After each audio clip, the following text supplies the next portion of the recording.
we are here about technology. I have to make sure it works, right? So that's like one of our topics today. So thank you, Sharon, for the opportunity to kick off the education panel. Education is something close to my heart, and I'm looking forward to the discussion with the panelists in a little while. So Dr. Cohn was talking about the UN Sustainability Goals, and one of them is quality education, you know, one of the 17 goals, but I personally feel that education also stretches across all the 17 goals, because education also helps to educate people about the other 16 goals as well. Let's talk about a little bit what's happening in education with AI. And just a raise of hands, what do you think are like challenges that I face or my colleagues are facing at higher ed with AI entering since ChatGPT exploded in 2022? What do you think are one of our key goals? Yes, I see you raising hands. Please share. Academic integrity, yes, yes. What's your point? You there also saw another hand behind. Same thing? Yeah, same thing, yes.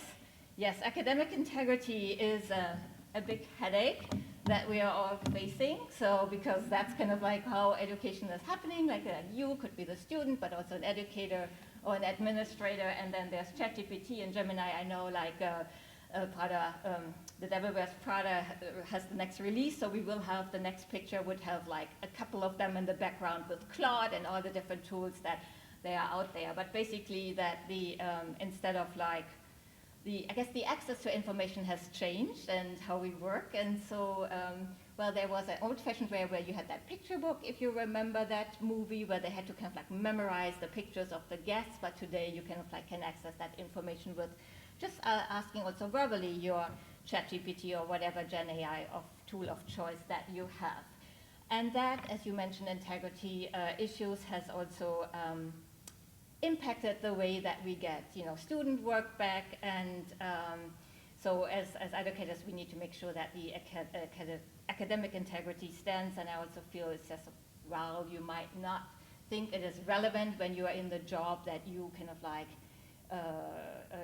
use that resources, but it also like if I'm in a job and, you know, I do a report and the data is not accurate, that also impacts business life. So it's not just happening in education. So if it's not addressed in education, I feel the impact in business will be even bigger. So these are some of the examples, real world examples that I have from classes.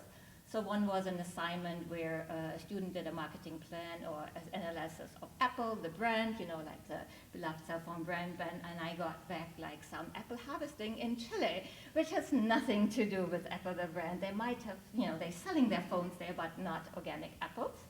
And then also like not reading the fine print. So if you kind of like copy and paste the answer that you used in ChatGPT, so ChatGPT and other tools will have a little disclaimer of, you know, I don't always know the answers, or that was prepared, and so there's some, I have to say, lazy work that's been done, and when you kind of like see that in the assignments. Or fake sources, that's like my pet peeve, you know, it's like when you search in generative AI and you find information, and then you just take the first search that you have, but then actually don't click on where the data is coming from. So often you have that like, oops, that source doesn't exist. And if you then do the manual search, you will see that this is not an existing source, and the hallucination of Gen AI tools is well known. It's, you know, it's gotten better, but it means like we have to do the work. And my colleague Ida, like my colleague Ida was telling me about some tricks they have, like incorporating forms, like this is the banana, where you can actually see it when students do it. But you know, so we have to think about ways of how we identify it. But most importantly, I feel it's like the behavioral change that needs to happen, that, you know, that it's not just like, I want to catch you cheating. Cheating can happen in several forms. It's more like it shouldn't come to that stage where I have to catch you cheating. So the responsible behavior is also part of education that we should teach. Okay, so, but overall, I'm pro AI. That's also why I'm here. So I also feel like AI has actually more opportunities for educators than the plagiarism headache that we face. The plagiarism is holding back some of the conversations that we actually should have. So how is AI helping with personalized student learning? How can you have like your own AI tutor, like helping you, you know, getting prepped for quizzes if it is the material that you have in class and not something that you randomly search? time. So also like for student support and services, or there's like ways that AI can personalize that, and so there's all these opportunities in addition for research, and there we have the same questions like students face with their homework. If we're preparing something as researchers, we need to disclose when we're using Gen AI tools, and there are all these rules are being rewritten, how you disclose is what you can use and so forth. So it's a little bit still like a Wild West out there, but we use our opportunity to guide it. And most importantly, there's industry expectations. So we're preparing as educators the next generation for the workforce, right? And so we want to make sure that they have the skills and they also have the responsible business behavior. And if you look at the stats there, that AI and big data is in HIMA, so it's from the World Economic Forum, basically, on the future of jobs 2030. And so it's like high up as a demand. And if you go to and talk to people in the business, AI skills is important, as all the businesses are adopting AI into their workflows and training also their employees on AI. And so if you look at one of the stats, 74% think that incoming college graduates should have these AI skills. That means for universities, we should make sure that they have those experiences with AI and also knowledge. And again, this is a quote from Jensen Hanks. He's now kind of like, there's a lot of discussions about, what jobs AI is changing or taking away. There's a fear of job loss, but maybe you would follow his examples when he says, like, you're not going to lose your job. It's when you have to learn AI to kind of like create jobs and be good in your job. And so yes, the expectation from the business is there that graduates have AI skills, but also the responsible behavior of using it. And I feel that this is really the contribution that education can bring, the skills building, but also the responsible use and behavior, because you were also talking about, you have to think about what the impact is. And then Dr. Cohen was also talking about like the electricity use of Gen AI. So I could technically see like what is my carbon footprint by just doing an Gen AI search, and like what is it, over the year, like we do the carbon footprint for traveling, right? Are we having some offsetting mechanism at that point, in a couple of years? And then the tools are not just ChatGPT. There's a variety of tools, and most like Zoom, if you use tools like AI is already embedded, but ChatGPT is widely used. And then Canva comes up because there's still a lot of PowerPoints like this one, right? There's also Gamma, so that's there. And then also for coding as well. So there's a lot going on content creation, but there's other uses of AI that goes from content creation to coding and actually building things. So I was asking some of my students early on that is still like from 2023. That was an undergraduate class, and I asked them, what do you think is responsibility for us as educators? And they really expected at that point also, as it was exploding, that the school should be prepared to train them on these tools. And then, which I'm just going to skip that now, we can do that later. But this is kind of like a survey from EduCourse on how AI tools are currently integrated into the curriculum. And so there's I would say like different grades of integration of AI in schools or programs and also disciplines. And so you can see there that the majority of schools have started, but it's not in all classes. So it's it's gradually implemented, and often it is also based on whether the instructor or not would like to include it. So there's like policies from the institution, and then there's like the freedom that instructors have to decide whether or not they can include it. That is, I have that, for example, at Columbia University. So we have two ways. We can decide whether we want to include it or whether we don't want to permit it. So if we permit it, so I include it in the classes, and our program directors here, Sharia Shalari, so we are thinking about, if we include it, like it should be transparent and it needs to be guided as well. So we have our own guidance in the syllabus, how you use it, and also when we use it in class. And that includes, not entering any sensitive data and only using it for good and not for bad, and not copying and pasting. Okay, So I just wanted to spend a little bit of time on the level of preparedness, because there's the educator's perspectives and then there's the student perspectives. And so if you look at the skills that, also from that EDUCAUSE survey, so a lot of students feel prepared on more analytical thinking and how to be strategy and decision making. But on the bottom there is AI tools and knowledge. And so that's a big opportunity for us to kind of like increase that, and that it goes up to analytical problem solving, and hopefully in future surveys. So I just want to note then that we still have a long way to go. But schools that incorporate it early and focus on it, the students say that they are better prepared for the future because of that approach. All right, and so there is also, if you look at the framework, so when we design curriculum and courses, we use often Bloom's taxonomy. There's another one from Bloom that's like inverted, but this is an AI literature pyramid based on Bloom's taxonomy that was developed by Hibbert and Al, and from Barnard and other colleges, so that we can then also follow when we look at curriculum and how we incorporate it, so that we think about at which level are we with our AI education. Is it just like understanding what AI is? Is it applying it? Is it evaluating different tools? So there's different variations that we can go, like we would approach also other type of content, including sustainability. And of course, like the creating and the building is on top. Okay, so there's like different ways that instructors are already incorporating it. So I just wanted to say that on the right side, that is more like the adoption in the business, a Gartner study, and so the adoption has started with content, right? So there's a lot of like, you can see like, help me write this essay, or I need to write an email.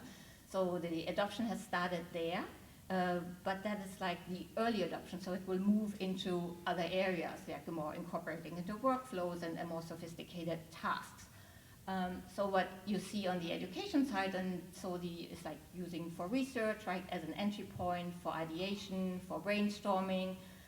In my classes, I also use it for persona building, empathy map building. So there's different ways, but when you do that, then explain what are the opportunities and limitations, and then others also use it for coding, helping to code or checking codes, and prototyping. So there's also tools that you can use there as well. And there's multiple variations of these, and there's like one professor, Corey Hirsch, he's a cybersecurity class, he actually created a song like We Are the Human Firewall, as a kind of like to engage students in his class. So I want to give credit, a shout out to him.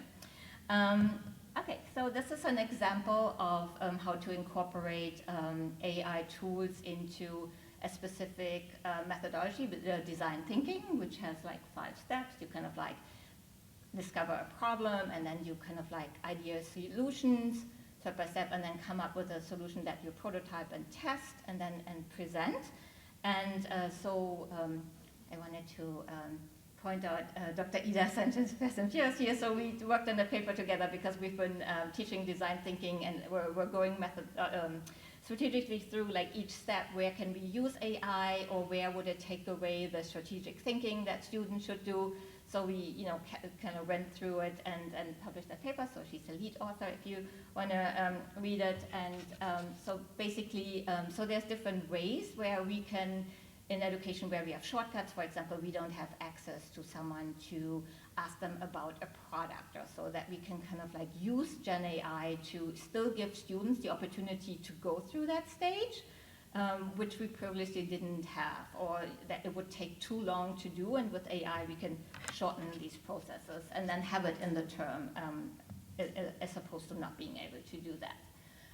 So I applied that also to a capstone class. This was individual capstones, like students work on their own business ideas.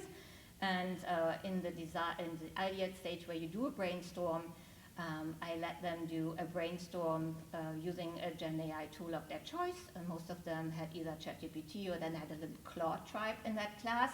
And so they thought about that specific prompt. They did it with the Gen AI tool, and they were not allowed to share that result with the class. And then in the second stage, they then brainstormed with the same prompt with their peers, And then afterwards, I gave them like an evaluation grid, and so they had to rate, extract the best ideas that they got with both of them, and then rate them. And then there was a reflection about, which way did get me the best ideas, and what do you think? What happened? Who won, the AI tools or the people in the class? The people? You're right. The people in the class won at that point. So while AI delivered some good ideas, the ideas that they got in the class were deemed to be better. And I have to say they also went through that class that I knew each other pretty well, so they were familiar, and so that the insights that their peers had on their project delivered to better results than the Gen AI tool. And so some of the feedback was that while it was helpful and prompted them to think in different ways, but the insights that they got from the fellow students were more specific. So the Gen AI tool didn't really understand the industry they were in, they didn't really understand the specific situation that they have. It was a little bit too generic and plain as it would be really useful for them. So it kind of like they would suggest an event, but then there's so many different layers that you have to consider. Yeah. And so I just wanted to, for the panel, so I said we started with the goal number 4, which is quality of education, but education also goes through all the other goals, and one of the opportunities with education is actually to educate about and setting awareness for all the other 16 sustainability goals that we have to hit, and the opportunities, but also the drawbacks, like the electricity use and how that can be managed sustainably. And also, you mentioned responsible use, so there's also often bias coded in AI tools, so understanding that and having really a critical approach to how to use AI for business use, but also for the society. And that's what I had prepared, and I hope we dive into a panel discussion now with the rest of the panel. Yeah.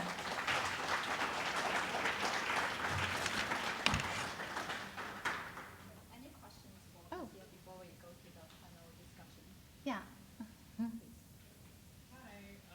I was interested to understand, do you think that education should also extend more in the elementary level as well as AI is continuing to advance the field every week? Is there a way to kind of help before college, help students better understand how they can prepare to make decisions for the kind of majors they could possibly go into that could be lucrative after college? Thank you, Anne, for that question. And I know you're interested because you're looking at it right now for your own family. Yeah, I honestly believe that it should start with elementary or before. It's kind of like the responsible use, of course, more guided. And I know we discuss screen time a lot as parents, and then we have to think about Gen AI access and what type of content comes back. Depending on the age, I'd be a little worried about, similar with social media searches, so that it's guided and maybe more tools, like we have these private editions of, like Copilot or something that you can kind of like see, that's guided more coming back. And there are approaches of teachers using it at that, in elementary school. There's the Digital Futures Institute at Columbia University, Teachers Institute. They have a lot of resources and training, looking at K-12 and higher ed, so I would recommend them as a resource.